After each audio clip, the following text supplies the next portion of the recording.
Thanks for joining us at Into the Weeds. We have a conversation today about James Comey and the indictment that has just come down on him. For those of you who are not aware of what's going on, he is the ex-director of the FBI. He is no fan of Donald Trump, and the Trump administration is no fan of him. And he has been indicted in what some have called the shortest indictment and in the history of indictments. It's very, very small. So obviously there's a lot of consideration going on about what people think it means that this indictment is as short as it is, because a lot of times in these kinds of indictments, you called them once, Phil, if I'm not mistaken, talking indictments. Is that what it Yeah, was? speaking indictments or Speaking talking. indictments, where the indictment walks through the thinking of the prosecution and lays out all the allegations and all that kind of stuff. There's nothing like that in this. It is very, very short, which makes it kind of singular, especially considering that James Comey is such a significant figure, right? So I want to turn it over to Phil. He's going to walk us through what this means and his opinion on it, and I will interject as necessary. We'll see. All right, what do you take it away, Okay. sir? But before we start, and Jubal and I had already talked about this, I just want to talk to the 23 of you um, who watch our episodes. I'm just being honest. Again, I didn't want to blindside Jubal with this, so so he and I have already discussed this. So um, when we originally started this series, not this series, but Into the Weeds, that we focused on an analysis of a book called How Democracies Die. And basically, we were sort of exploring what was called democratic backsliding, sort of how democracies become more authoritarian. We tried to lay out some principles for what we thought, um, what we would see that might alert us to what was things becoming more authoritarian. That's the series that you can find on our site entitled Authoritarianism, right? So Correct. our As series on opposed to this authoritarianism, series, which which is is current current events, events. right? Um, and so um, one of the things that's happened, and some of you who watch this may know this because we may be friends. I'm not exactly sure who does and doesn't watch it.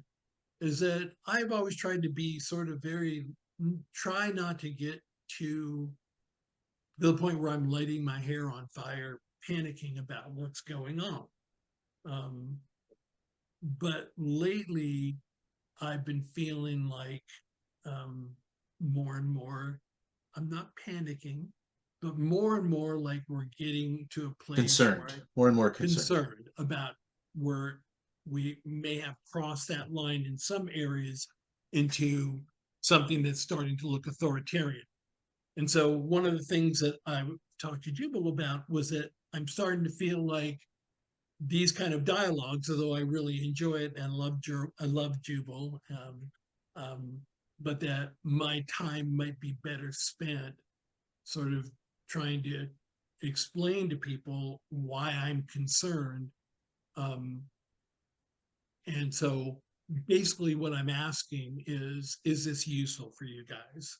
I mean, if everybody's coming here just to have their own views reinforced and it's not providing any kind of public good, then it may be that I want to spend my time doing something else. So I know we've asked you to comment a few times, and sometimes people do, usually they don't. So I'm just going to ask one more time if you don't want to comment on the page, and you want to just contact me directly, that would be fine. But just is this worth it? I mean, it takes a bit of time and effort to do this, not just for me, but for Jubal as well. And some of it I would do no matter what because I have to stay on top of things. So when my students ask questions, I can answer them. But I'm just trying to think about what the best use of my time is. And so I'm looking for feedback from people. And so I'm just going to leave that there. Jubal, if you want to add Yeah, something, I go would, ahead, I, and then I'll I move would, on. I would say we will talk about Comey in just a second, but this is, a heartfelt question. The truth is that Phil and I are going to have these conversations either way, right? Because we're friends, we've been friends for a long time. We're going to argue about this stuff. And he's right; it does take time to produce these things, but we want to know if it's useful or if it's meaningful to anybody. And I think a large part of what we're trying to do is to model, you know, civil discourse, and show people, hey, you know what? You don't have to scream at the top of your lungs at the other person. We disagree about a lot of stuff, and we're going to continue to disagree about a lot of stuff. But I feel like there's not a lot of options out there for people to see two reasonable people from opposite sides have a meaningful conversation. That's why I think that this is an important thing to keep doing. But if you've got something to say, please let us know. With that, I will shift it back to Okay. you, and we can get started on Comey. And this is actually a perfect like segue into what we're going on, because what happened with James Comey is one of those things where, to me, it clearly crosses the line into an authoritarian uh, sort of behavior. So here's what happened, starting from the beginning and working back to where we are now, is that about a week ago, I think Donald Trump posted something on True Social, essentially addressed to Pam Bondi, the Attorney General, essentially telling her to charge uh, Comey, Adam Schiff, Tisha James, charge them with crimes.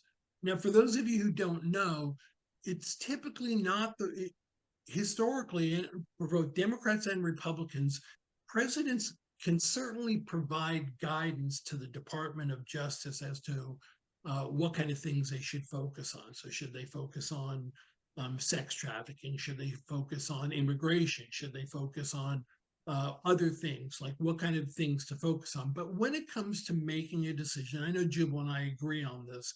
When it comes to deciding whether or not to prosecute somebody, to seek an indictment and then prosecute them, there's no role for the president in that. That decision should be based solely on the evidence that is available to the prosecutors. And if it meets the standards that the legal standards where they think they can get a conviction, somebody should be tried. If they don't, they shouldn't. That's simple. But the president has no role in that whatsoever. So when Donald Trump was essentially telling Pam Bondi, the attorney general, that she needs to prosecute uh, people who have Trump sees as his adversaries. That's problematic. That's worrisome to me, because that sounds like an authoritarian. That's what I expect from Vladimir Putin. That's what I expect from Viktor Orban. That's what authoritarians do. They use the legal system to go after their political opponents. But if Let me Don't interject jump in. real quick. So I know that a lot of people, center right, are going to say that, well, this is what happened to Donald Trump, right? He was attacked from all sides by the legal system, in the run up to the last election. And you can believe that, and at the same time understand that what Phil is saying right now is accurate in the sense that historically presidents have not been deeply involved, or at least not as deeply involved in the justice system as Donald Trump seems to be. He seems to be issuing orders, right? Now, part of that could be that he's just more boisterous and vociferous than past presidents have been. But part of it could also be that he is more authoritarian. Now we've talked about obviously authoritarianism at length. We invite you to go and watch the series. But Phil and I do have a different understanding of what authoritarian means. Phil sees it as a discrete step between democracy and totalitarianism, right? There's a layer there that's authoritarian. I see it kind of as a trajectory, meaning that if a government is authoritarian, it means that they are interested in using their authority to get things done. If the government's less authoritarian, it means they're less interested in using their authority to make things happen, to push their agenda through, right? So that said, back to Phil. Okay, and then let me speak to the people on the right who say this is what was done to Donald Trump. I would simply point out that there is zero evidence that Joe Biden instructed his attorney general to go after Donald Trump. He certainly didn't say it out loud. He certainly didn't post anything.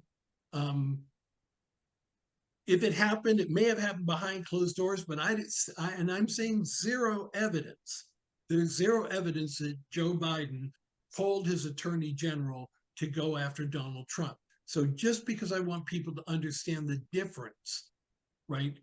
I'm just going to read part of the post that Donald Trump did on True Social. It says, Pam. So it's directed to his attorney general.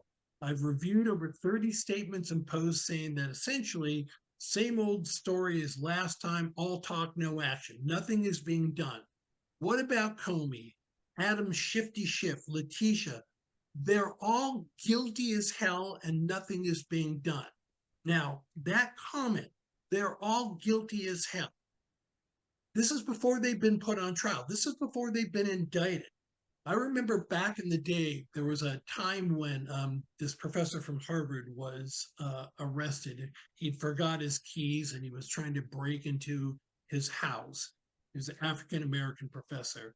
And the police showed up and he was arrested, right? And he tried to explain, this is my house, and they arrested him. Eventually, they let him go. And Barack Obama, who was president at the time, made a comment about it. And he said, oh, I forgot his exact words. The police behaved stupidly. Yeah, the police behaved stupidly.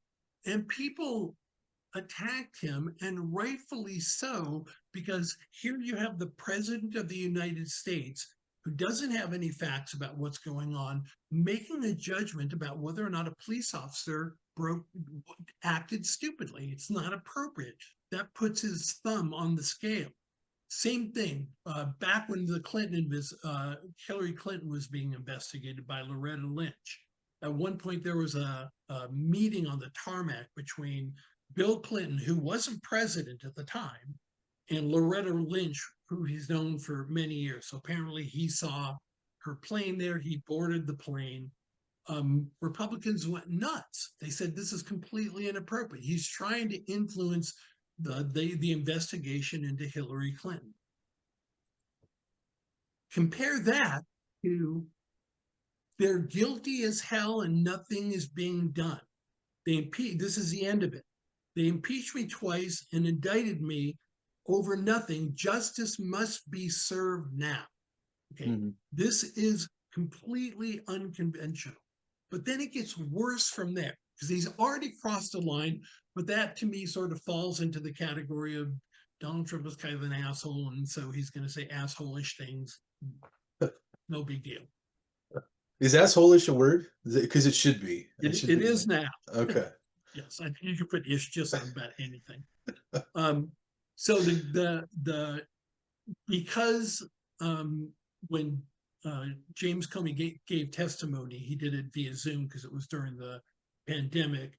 Because he gave his testimony when he was in Virginia, if he's going to be charged with a crime, he was going to be charged with a crime in the Eastern District of Virginia. The acting attorney general, the day that this post was sent out, was a guy named Eric Siebert. He's a Trump appointee. What we found out from reports later on is that Eric Siebert had decided not to prosecute because he didn't feel like he had enough evidence. And as a matter of fact, the line prosecutors in the Eastern District of New York were circulating what's called a declination letter. It's a letter that explains why you're declining to press charges. It's not for public consumption. It's to sort of be circulated within the Eastern District of Virginia. And so upon hearing that Siebert isn't going to press charges, Donald Trump fires him and nominates as the new acting attorney general a woman who's his personal lawyer, Lindsay Harrigan. Now, Lindsay Harrigan is a lawyer. She's an insurance lawyer with zero prosecutorial experience. She's never tried a case. Siebert is removed. She's put in place. And then this indictment that Jubal, I think, very accurately characterized um, is presented, and a jury, there were actually 3 charges. The jury didn't approve one of the charges, but did approve 2 of the charges. This is not the way our system is supposed to work. This is a president using his influence to go after a political opponent, James Comey. Now, I'm not a huge fan of James Comey for a variety of reasons. Jubal's not a huge fan of James Comey, probably for different reasons. But Probably to for a me, lot of the same reasons, actually. so yeah, probably some of them are the same. Um, but then the indictment itself, it's not just that it was short. It looked like it was done in a way that was amateurish, and the judge himself even made comments to Ms. Harrigan about it, because apparently the paperwork was not done properly, and so it this looks exactly like what you would expect from an authoritarian regime. Now, I think I'll make a prediction right now. My guess is that what's going to happen is the judge is going to throw the case out. He's going to say there's not enough there. There are so many things wrong with this indictment. The way it's been reported in the media, and especially in conservative media, it misrepresents what the actual indictment is about, because it was they cite an interview, a hearing in which Ted Cruz was asking questions about whether James Comey had lied in a previous hearing. And the first question he asked James Comey is about whether or not he's ever been leaked, essentially, information about an investigation. And then the second question he asks is whether he leaked information about an investigation into the Trump administration. And he says the Clinton administration, right? Not the I Clinton think investigation. No, specifically because he said, have you did you leak or did you authorize anyone to in leak? the first question he asked about anything about the Trump investigation or the Clinton investigation. Mm-hmm. The second question that he asked, because James Comey says, no, I did not. The second question he asked is if he leaked information about different question about anything having to do with the Trump administration. And he says the Clinton administration. Now, there's Mm-hmm. only been one Clinton administration, Bill Clinton. Mm-hmm. And whatever James Comey testified to had nothing to do with Bill Clinton. So even on the face of it, that being part of the conversation is deeply problematic. There are so many problems with this indictment. It's not a speaking indictment, and apparently, because they don't when they do indictments, they don't identify the people. So person 1, I think, is James Comey. Person 2, I think, is Donald Trump. Person 3 Right. A lot of is people have agreed that that's probably who he's talking about because of the proximity to right. the And person 3 is Andrew McCabe. right Right. Now, Andrew McCabe, for those of you who don't know, was the interim. Inspector General for the Department of Justice looked at Andrew McCabe and essentially said he lied. He lied when they were investigating. I think it was Crossfire Hurricane and other He was the things. interim director of the FBI, right? Right. And so every department has an inspector general. They basically look for waste, fraud, abuse, and bad behavior. And so they concluded in their report that McCabe lied, right? And so now we have another problem, because Cruz was asking whether or not Comey lied or McCabe lied. And the reality is that we already know that the inspector general said that McCabe is a liar. Now, Mm-hmm. they didn't charge him with a crime, so I want to be clear about that. They didn't charge him with a crime, but they didn't say anything about Comey lying. And so now you have a situation where you have a speaking indictment that seems to be based, one, the question asked by Cruz was, the second question asked by Cruz was just misinformed, misspoke. So the idea that it's going to center on that particular hearing is deeply problematic. It could get thrown out, at least part of it will be thrown out just because of that.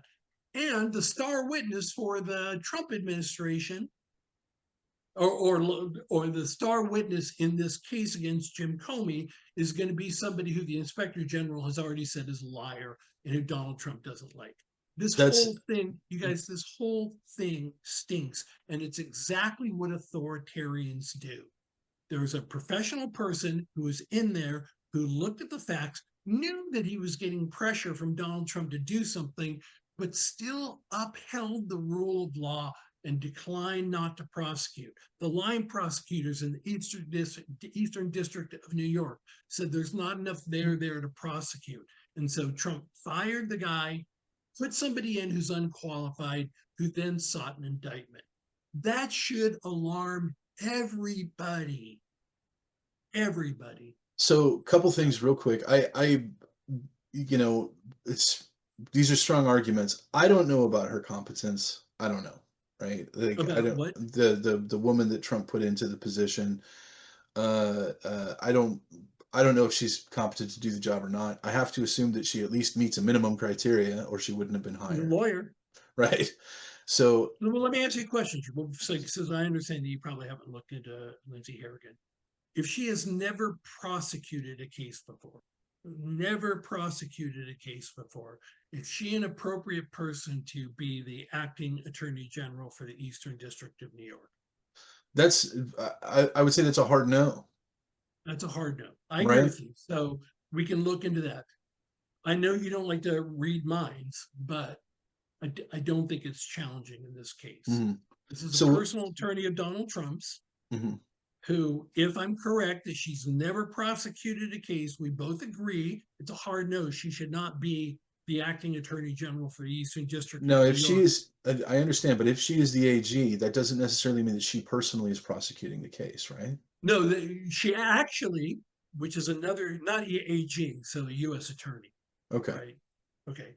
So what usually happens in court cases like this is the U.S. attorney isn't the one who presents the case.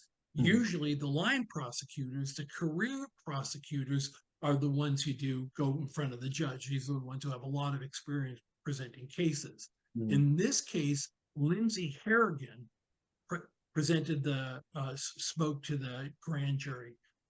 Extremely unusual. And if I'm right that her experience is a hard, or Jubal's assessment is correct, if it's a hard no, that she isn't the person who To should be prosecute the running. case, right? Right. So it's unusual for her to be prosecuting the case. The line prosecutors didn't want to prosecute. Eric Siebert doesn't want to prosecute. And so Trump takes an insurance lawyer and puts him in that position, and she gets an indictment. The question is, why was she put there? To me, it's obvious. It may not be obvious to Jubal, but to me, it's obvious. She's there to do the president's bidding. This is the president using the Department of Justice to go after a political opponent, and that is textbook authoritarianism. So I want to throw this out Go there ahead. and say, assuming that you're correct. So if I stipulate to all the things that you Okay. just said, Yeah. all of your Fair enough. conclusions, um, what's that? I'm correct. What? But if I stipulate to all of that, Okay. uh, what you're saying is Donald Trump had to remove an attorney, put this girl in that's loyal to him to prosecute this case. Correct. Now match that with what he said on Truth Social, where he says, Pam, you're not prosecuting these people that I want you to prosecute. And then that's why ostensibly he put her in, right? Are those two things put together? Are they evidence that Pam Bondi is an honest broker? Well, I mean, to me, since I don't know what Pam Bondi said to Eric Siebert, um, I can't speak to what Pam Bondi is doing.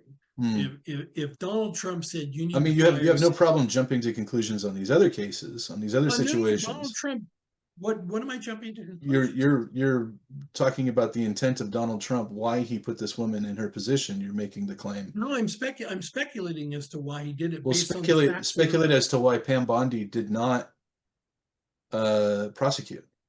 But, well, Pam Bondi, I think, left the decision up to Eric Siebert. Hmm. When Eric Siebert declined to testify, he was fired. Mhm. Okay. Did Pam Bondi fire him? Did Donald Trump fire him? I don't know. Did Pam Bondi try and pressure him?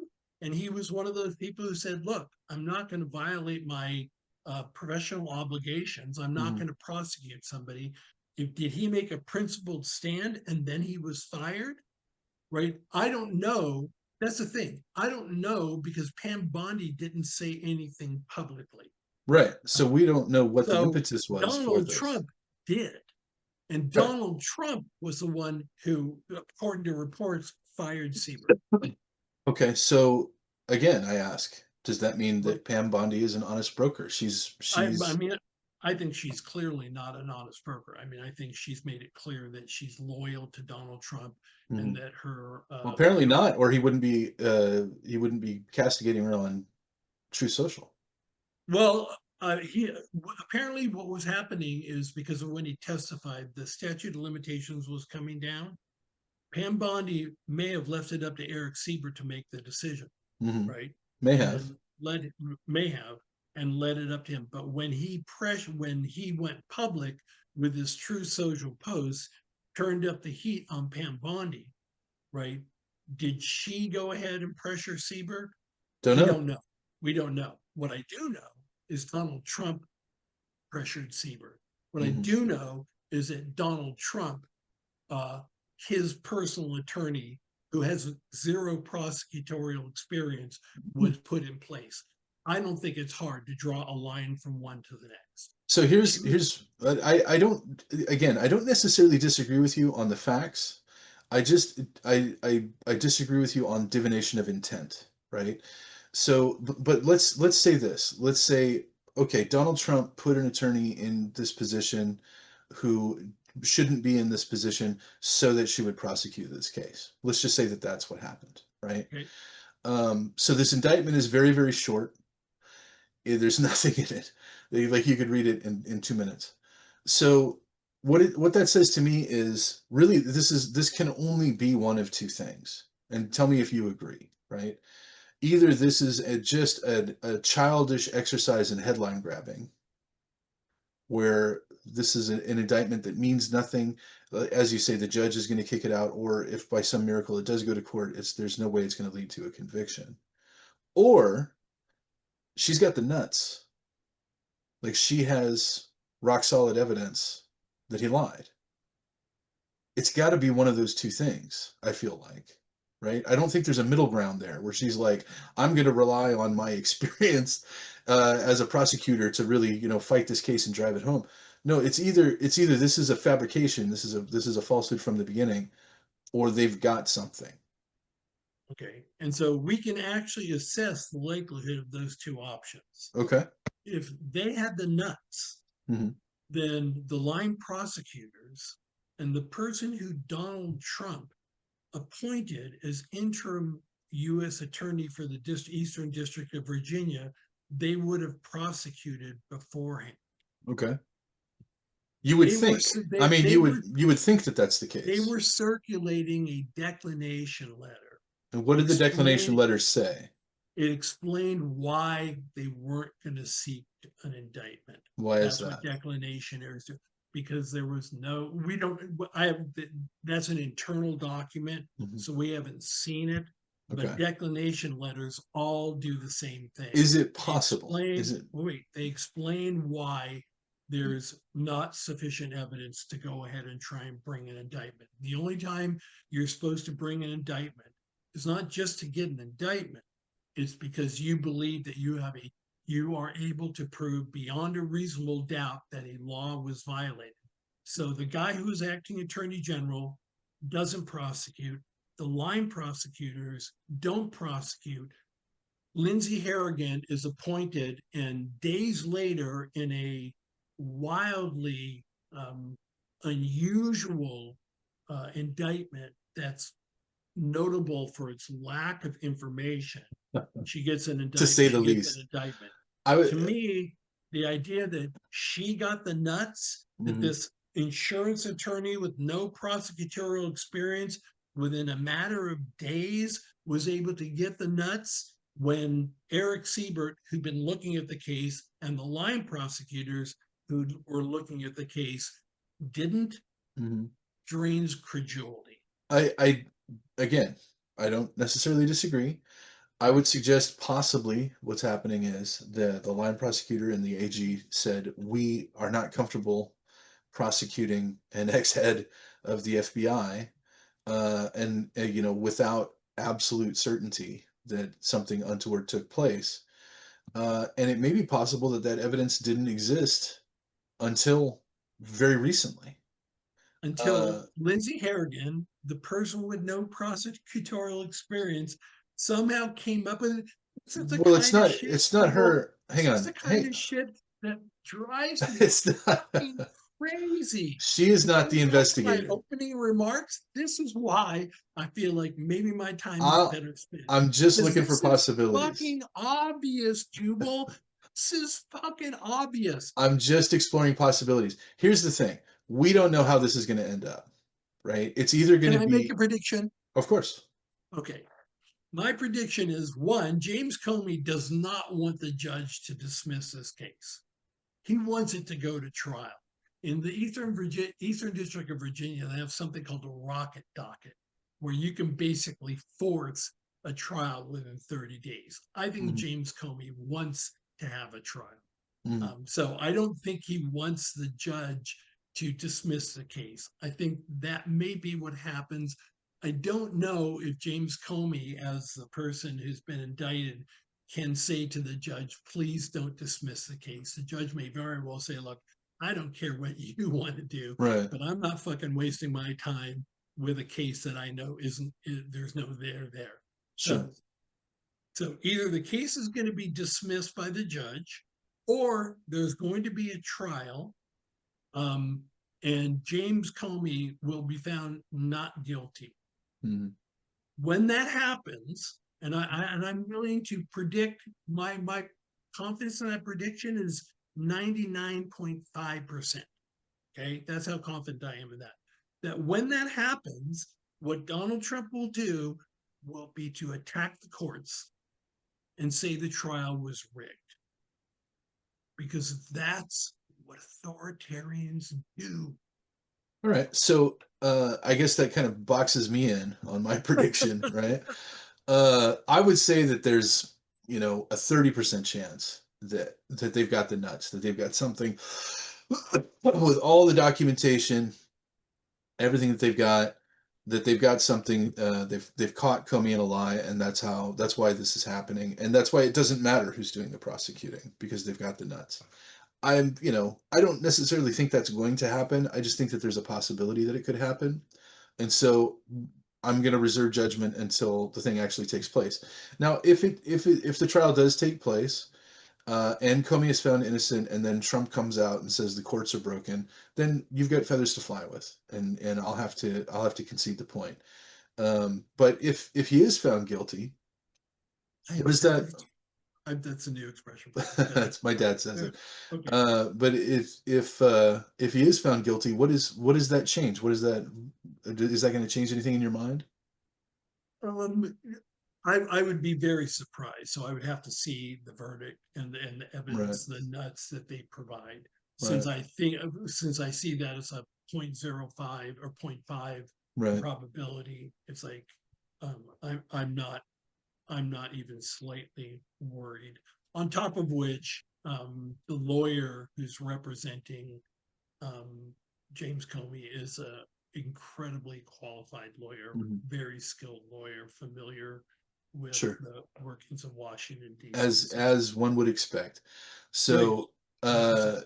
it'll be interesting to see how this turns out. Or if you're Phil, maybe it won't be interesting. Maybe you already know how it's going to turn out. Mhm. We'll have to wait and see what happens. But you know, it's I think it's worth continuing conversation certainly after the decision comes down, after the judge, whether or not the judge throws it out, and then if it actually gets scheduled for trial.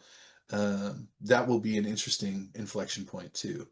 So Right, and then for those of you who are concerned that we're moving into an or moving, the Trump administration is acting more and more authoritarian.